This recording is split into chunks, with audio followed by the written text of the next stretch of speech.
Alrighty, welcome, lovely audience. Seth Estrada here, and I've got an incredible show for you tonight. We're going over news all related to DeFi, cryptocurrency, but especially focused on Ethereum, and then, of course, Bitcoin, the two major projects in the crypto sphere.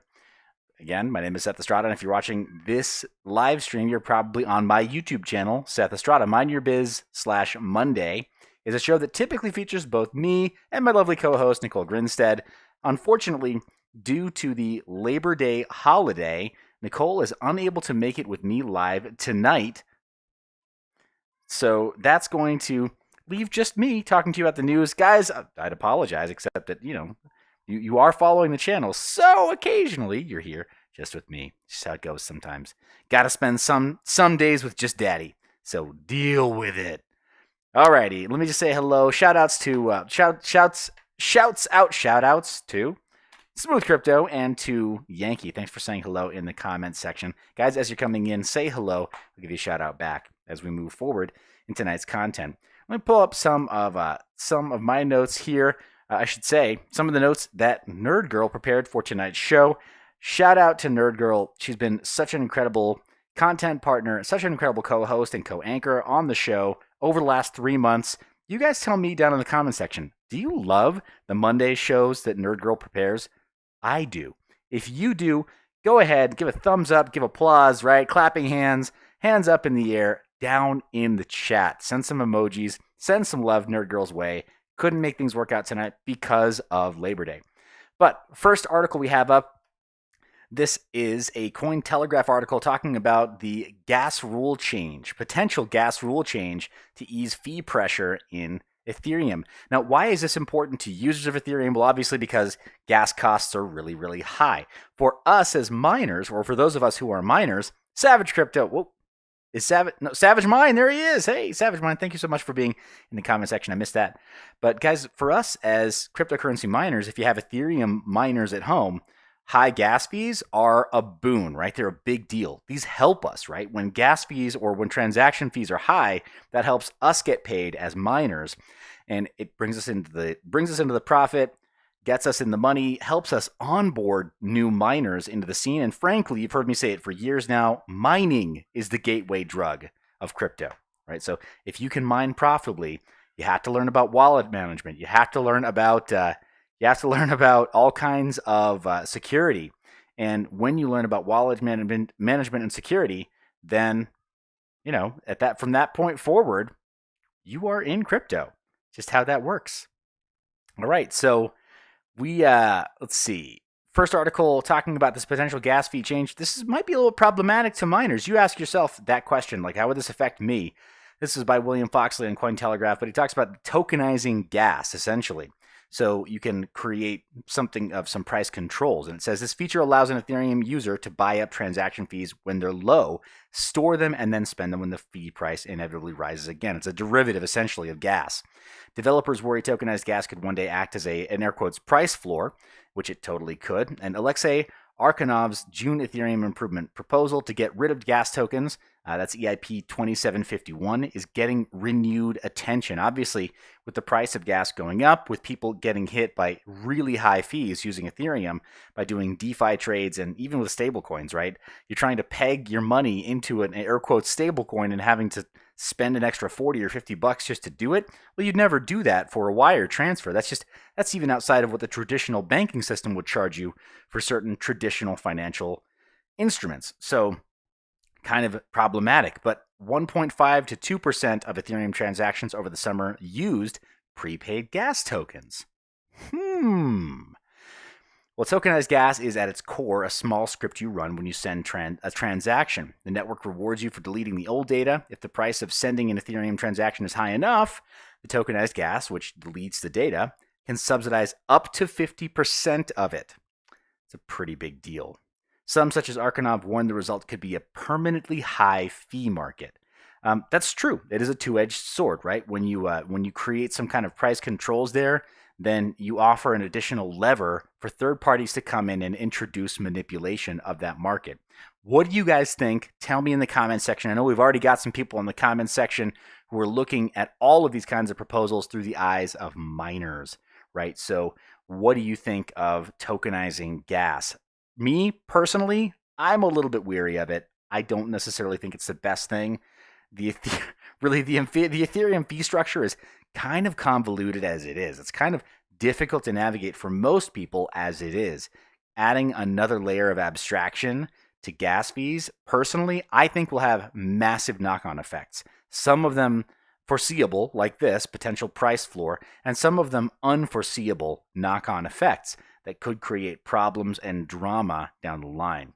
Moving on, there's a tweet actually on crypto Twitter, right? This guy, know me, Chef, the creator of SushiSwap and the Sushi token. This has been an incredibly popular yield farming option for a lot of people and yield farming pair, apparently. If you've gotten into the yield farming scene and you check out some of the yield farming exchanges, it's very probable that you've been asked to surrender some of your Sushi tokens as a liquidity pair against Ethereum or against a stablecoin or something else in order to gain new liquidity yield farming tokens or yield farming tokens as a result, right? So farming other tokens.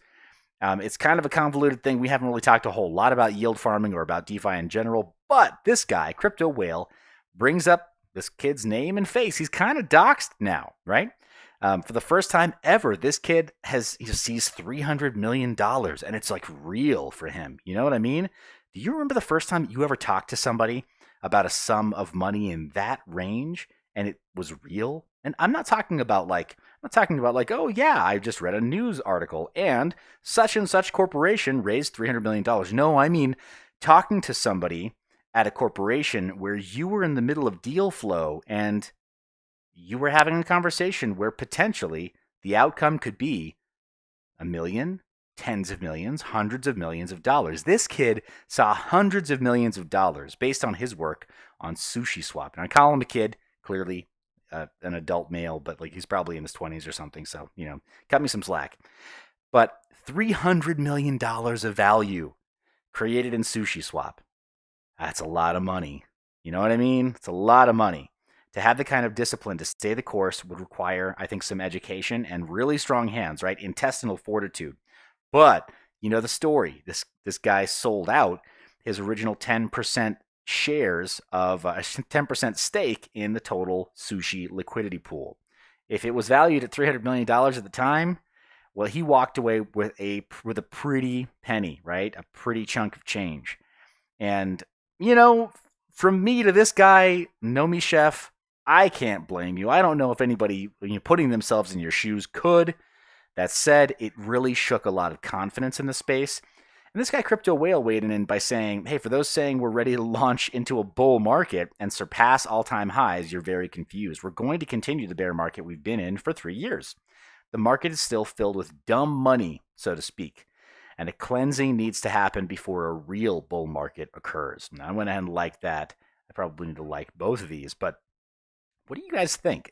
Are tokens like Sushi and exchanges like SushiSwap and even the very existence of yield farming, is this evidence that we really do need to cleanse some of the cryptocurrency user base before we actually see all-time highs? Or is this evidence of things just changing? Hey, Yankee says it in the comments perfectly, right?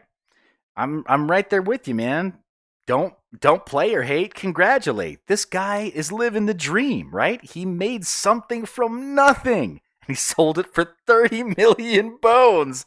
I mean, can you imagine? Right? Making something from, Solidity contracts are like 600, maybe 700 lines of code. They're human parsable. Even a dude like me, a knuckle dragger like me, if I spent enough afternoons just getting educated on the topic, I could probably figure one out. But this guy, not like the way this guy did. Like, how many of us knuckle draggers have said, like, oh yeah, I could do it, but then we don't do it. This guy did it, right? So props, right? He made it happen. But do you guys agree to that? Do you actually think that this is evidence that we should stay in a bear market? Or do you think this is evidence to the contrary? Actually, we're seeing really smart young money come in, really smart young people come in and start to explore some of the use cases and exploit this thing for all it's worth. I mean, the Fed is printing money nonstop. I mean, who's going to stop them? We don't say, well, this is proof that, the US dollar should be in a bear market. What? Whatever. You're right. Don't tempt me, Yankee. He says Canary Coin returns down in the comment section. Don't tempt me. The temptation is always strong. I feel like my integrity is worth more than a couple $100, but I don't know if it's worth more than $30 million. Real talk. I don't know if my integrity is worth more than that. Today. Ugh. That's a terrible thing to say and admit to online, right? But whatever. Yeah, it brings up a really great point there. Also, we could potentially do a merger there, right? Well, we'll do yield farming, right? Canary Coin for Meep Coin. That's gonna be it. Yeah. Mine. Stake your sushi with Canary Coin to get Meep Coin. Ugh. Anyway.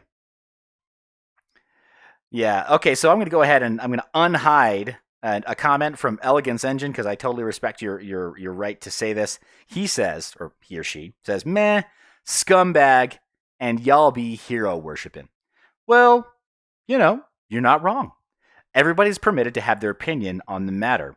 Here's what I'll say in favor of Nomi Chef that I think proves you wrong, though. He didn't just bounce. He has successfully transferred it into new ownership, and the price of the token has since doubled. The kid kind of got his cake and ate it too. I'm just saying, he kind of got to have his cake and eat it too, because the community's confidence is now restored, and the price action, even though it dipped all the way down to $1.50, is already back in the money. I don't know what to make of that. I really don't, guys. And in this show, I don't offer advice, not legal, not business, not financial advice. But what I'm seeing from this guy's behavior, on the one hand, sure, it shook confidence, but on the other hand, he came right back and he helped restore it, at least to the level where people are putting their money back into the project. I don't know. Maybe he pulled it off. So without hero worshiping, I'm just going to say, I'm going to congratulate people who do things well, right? So I don't have to be a hero worshiper to just not play or hate. You know what I mean? Because he's playing the game unlike anyone we've ever seen. So moving on, got something that's a little bit more on sushi, because this is kind of been a little bit of an issue. But sushi price, it doubles after this guy shifted control. And I already hinted at it before, but the sushi price doubled after this guy, Nomi Chef, shifted control. I've got this also marked up, but he transferred control to the CEO of a crypto exchange, FTX, right? Sam Bankman-Fried. The community, as well as the general manager of SushiSwap, Oxmaki, turned on him and alleged he had pulled an exit scam, something that Nomi denied. And then Nomi went to sleep. Devolve power back to the community once more by transferring control to multi-sig address controlled by leaders elected by the community. Now, that's where I think it's brilliant. And personally, I think that more community projects or community-oriented projects, and I don't care what the nature of the project is, if they're DeFi, I think more of them should absolutely be creating a quorum of people who control some of the developer funds in a multi-sig address. I think he's doing it right. But again, it's a sort of like he tried to have his cake and eat it too thing, right? Where he objectively did get away with $30 million. But now, right? Now he's going to be, oh, well, okay, I got $30 million and you guys got me. Okay, now we'll do a multi-sig address, right? They should have started with that from the beginning, don't you think? I think so. And I think that more projects should do that. And I'm looking at you, Hex, right? That was the major criticism, was that there's been provision for this sort of thing for a long time on Ethereum. So any projects that are related to DeFi, especially where there's a very heavy creator incentive to potentially either exit scam or siphon funds from origin addresses, origin wallets, or any kind of a smart contract where there's an exchange of Ethereum for a token, you should have multi-sig, guys. It seems obvious, doesn't it? It exists. It's possible. It seems obvious that we should have multi-sig as a standard, and that we as community members, and even if we're not as a part of those projects, we should just expect this as a standard. That's my take on it. Again, you guys hit me up in the comments. Yeah, there we go. So we got, hey, we got a couple comments here that I would just love to get to as well. John Hill giving us the eyeballs. Thank you, John. Good to see you in the comments section. Savage Mind mentions that's the CTO of Band, right? he's been confirmed to be Nomi Chef. And yes, apparently that's him. That is, he was doxxed. That is the photo. And so yeah, if that's the CTO of Band, then you are correct. And pardon my ignorance because I don't know the CTO of Band by eye. I wouldn't know just by looking that that's him.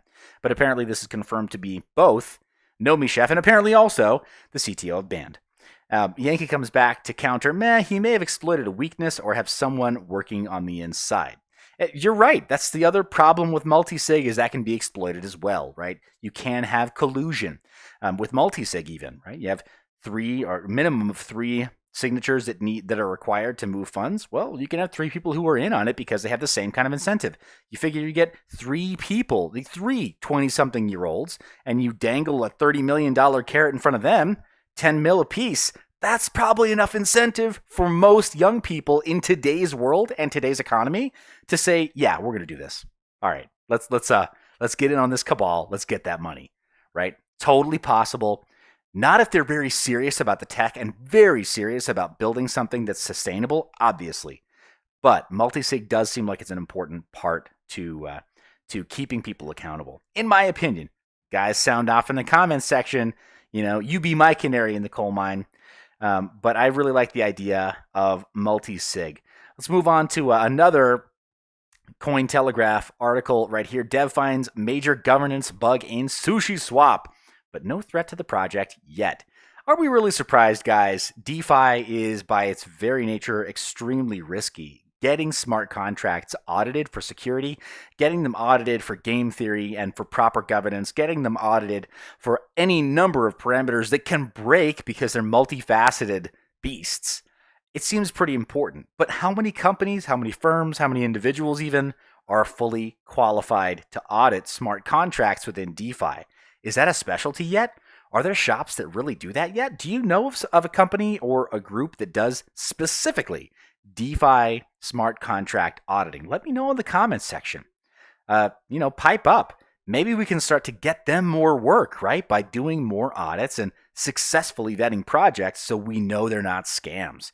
It'd be pretty cool, right? If we didn't have to lose so much money on just really dumb mistakes that are legitimately honest mistakes and not malicious intent on the part of developers, right? Let's see. So can SushiSwap recover? Should the team just throw in the towel? What do you guys think? If there is a governance bug, and let's take a look at some of the highlighted content here. Guys, again, courtesy of Nerd Girl. Can't wait to have her back on the channel next week for next week's installment. It says sneaky bug threat could multiply someone's governance power without having to acquire new tokens. The bug is that the token transfer does not reset delegation parameters, and this is likely a result of aggregating code bases from different projects. And this is totally true of several new DeFi projects. A lot of them are copy pasta. A lot of them are copy pasta with slight modifications, right? Where they say, oh, we took out a dev fee, or we added such and such. And they didn't really look any further than saying, this is the one functionality that we wanted to change. It's a big problem within crypto in general, but now with DeFi, you got multiple variables, right? You've got multiple areas in which you can break stuff by trying to modify one thing and not bothering to see if something else that you inherited from that code base was already broken. So what do you think? This is going to bite them in the butt. Doesn't pose an immediate problem for Sushi as governance hasn't yet been activated. Catching the bug before live release means that the team can now work on solutions to fix it. Bankman-Fried believes that the issue should be fixable without having to migrate the project to new contracts, but the team is still looking into it. The need for the entire development community to pitch in to keep DeFi smart contracts secure is very important. There you go. So we've got that highlighted as well. New comments coming in here, guys. All right. Let's take a look. Elegance Engine counters. He says, or Savage Mind just did the best known. Wait, what? Wow. Or Savage Mind just did the best known racial faux pas of all time. That's true. Elegance Engine. Oof. Elegance Engine, FTW. That's true. Did you literally just say all Asian people look alike? I don't know if he did. Elegance Engine, that may be you. That may be you indicating that. I don't think Savage Mind is actually saying that. But he might be legitimately asking, isn't that the CTO of a band? I mean, I think I've read in other places that's the assumption, is that it is the CTO of band. Guys, I'm not cool with that. I'm not cool with racial profiling, and I'm not cool with people saying that any particular group look the same, no different because of immutable characteristics. All right, so let's talk a little bit about Peter Schiff, guys. Peter Schiff, man, this guy, he turns up like a bad penny, right? So Peter Schiff, he claimed that his son bought more Bitcoin, or the headline on Cointelegraph is that Schiff buys more Bitcoin, but there's a twist because it's not Peter Schiff. It is Senior Schiff Jr. That sounds wrong when I say it that way, right? It's his son. Anyway. So right here's the tweet. He says, against my advice, my son, Schiff Spencer, just bought even more Bitcoin. Whose advice do you want to follow? A 57-year-old experienced investor / business owner who's been an investment professional for over 30 years, or an 18-year-old college freshman who's never even had a job. I don't think I need to tell you what the result has been so far, but the kid has he's been getting slaughtered, right, on this public poll. That's why, Peter, you don't ask questions. If you're angling for a specific result, you don't ask questions that you don't want the answer to. And Savage Mind in the comments asks, what? Guys, I'm just going to give you a blow by blow here. I need to come back to Savage Mind's defense. I don't think that he meant anything at all incriminating by it to Elegance Engine's little poison arrow there down in the comment section. So Savage Mind, don't even worry about it. Elegance Engine, I don't think that there was any racism intended, and frankly, even if it was intended, that's why it would be an even bigger mistake to be riled up by it, right? So, but I just don't think it was intended. So, guys, I keep it classy in the comment section. That's why I love this community. That's why I love you guys. That's why I love your face. But keep it classy, keep it friendly. Appreciate that. So, jumping back into Peter Schiff's commentary here on Twitter, I mean, it just got destroyed. Let's just go ahead and click on the kid. I want to say I'm logged into Twitter right here, so this shouldn't be too difficult. So I'm gonna vote for the kid, and let's just take. Oh, he got Paretoed, right? That's a Pareto distribution right there. Better than 80%. Oh, sorry, not sorry, Peter Schiff. Dang. Irish Girl Crypto, look at that, just turning up in my mentions here, saying, how many years have you been wrong about Bitcoin? I mean, and she's on to something, right? Can you imagine being Peter Schiff and having disposable income and being like to the tune of thousands of dollars that you could have thrown at Bitcoin when it was hundreds of dollars? And just knowing I've got disposable income for investments, got investment capital that I can lose to the tune of a few $1,000s, and you could have bought a few thousand Bitcoin at $1, the way Peter Schiff was able to, because it hit his radar at that price. Fast forward to today. How stupid do you feel saying stuff like this? I mean, does this, like, really, is this real? This has got to be a parody, or it's got to be a false flag. Tell me that in the comments section. I'm starting to develop the conspiracy theory that Peter Schiff is in on it with several other people in this space. He's absolutely a bag holder. He absolutely owns coins. And no, he didn't lose his seed phrase. No, he didn't lose anything about it. And this is all an act because he also has to appease the gold bugs, and because I need to get the markets diversified and interested in different asset classes. But I personally think Peter Schiff is that he's pulling the wool over a lot of people's eyes, and he argues vehemently against it publicly, but it's because it is, air quotes, controlled opposition, and it's a false flag. It's fake. That's my take on it, because you can't be this. You can't be this. This pig-headed about a thing when you know you're so wrong about it, right? He's seen it go from $1 to its current price, consistently hovering, crossing the $10,000 mark for quite a while now. You can't see that without scratching your head and saying, there might be something to this Bitcoin thing. So I just don't buy it, Peter Schiff. I don't buy it. You guys tell me down in the comment section, do you think Peter's in on it? Do you think this is all just an act? That's my strong assertion. That's my strong belief. It's just an act. But he says Schiff wins either way with his son invested, as Pomp pointed out. Anthony Pompliano has pointed out. But Pomp, too, has been known to employ this strategy while publicly claiming to hold only Bitcoin. Morgan Creek clearly owns Ethereum. Bitcoin Cash, and many other coins. So, yeah, I think it's pretty obvious at this point that that Schiff definitely, obviously his family owns it, but I think it's probably obvious that he does as well. And then, guys, to round out tonight's news report, just talking about crypto in general, DeFi news in general, wanted to bring this up because I think it is a strong indicator of market health.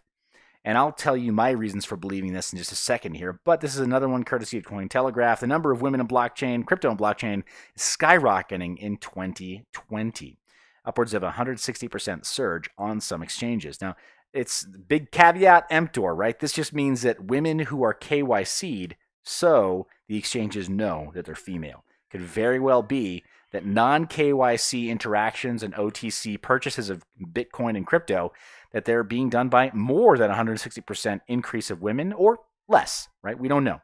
But within KYC exchanges, big surge in females entering the space. It says the number of women in the cryptocurrency industry increased 43.24%, so that's oddly specific, in the first quarter of 2020.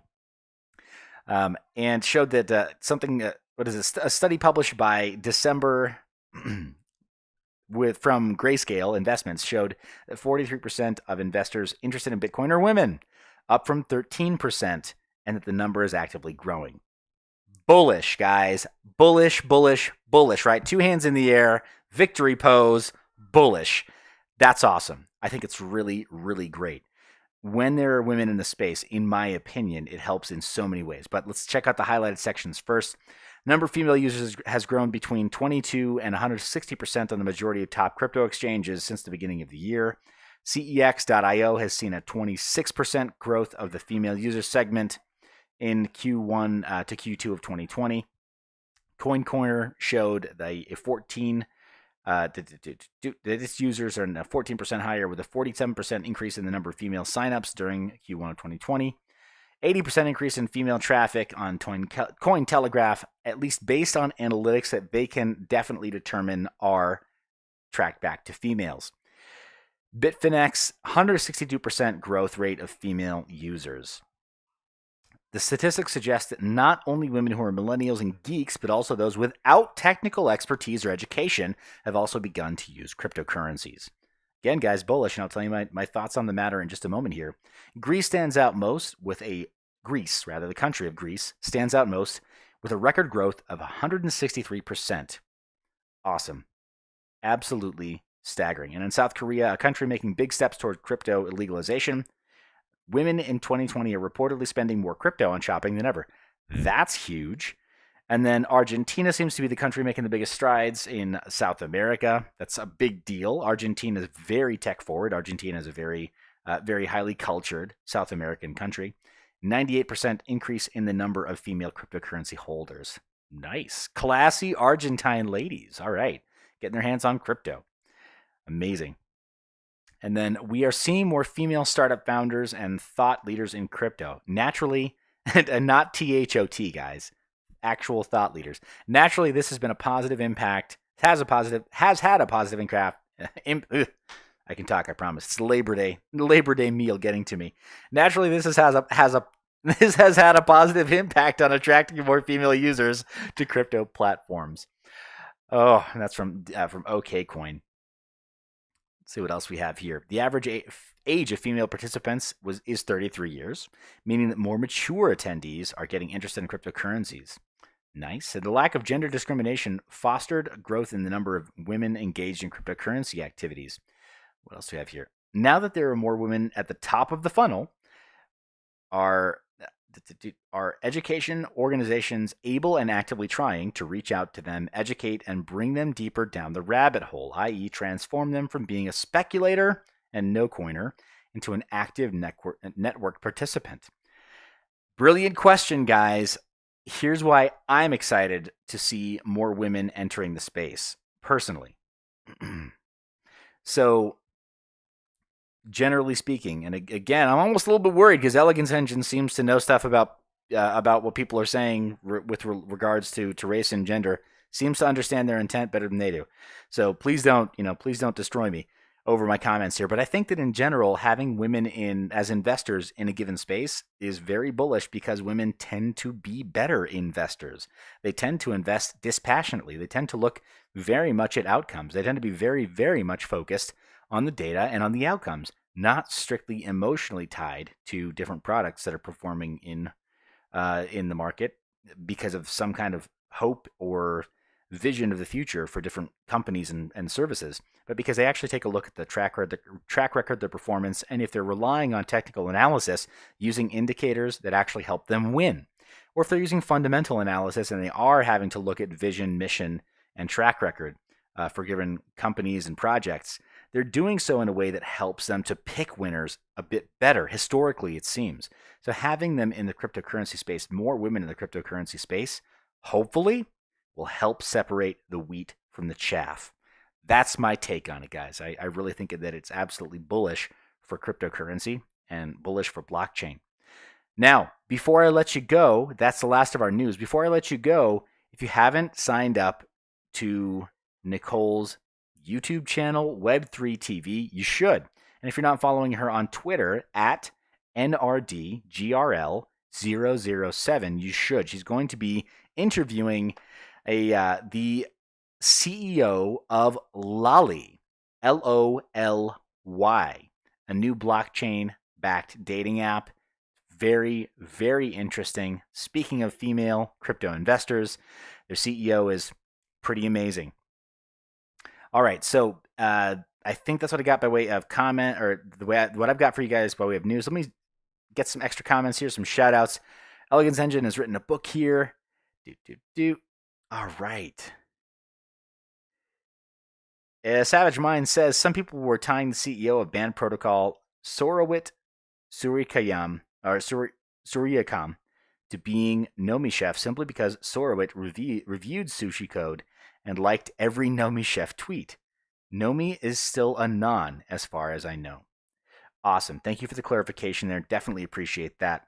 And Zotrak also mentions, in the animal kingdom, some female species eat their mate after reproduction. So be wary, JK. Hey, you're not wrong. You're not wrong.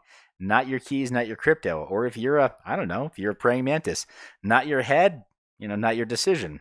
Your wife, your female, your mate could totally just bite your head right off. And then Savage Mind follows up, the pic on the tweet Seth was showing was of Sorowit. Got it. Okay. And I think that's been the latest leak. So maybe that's just speculation. So I apologize if I said something that is not accurate there. That is the tweet. That's the popular tweet that's being, and the popular photo that's being circulated right now within the crypto space. So that's what I put there as reference because that's what we were talking about tonight as far as the news go. Guys, thank you so much for being subscribed. Thank you so much for clicking the bell icon. Thank you so much for checking out MineYourBiz/shop.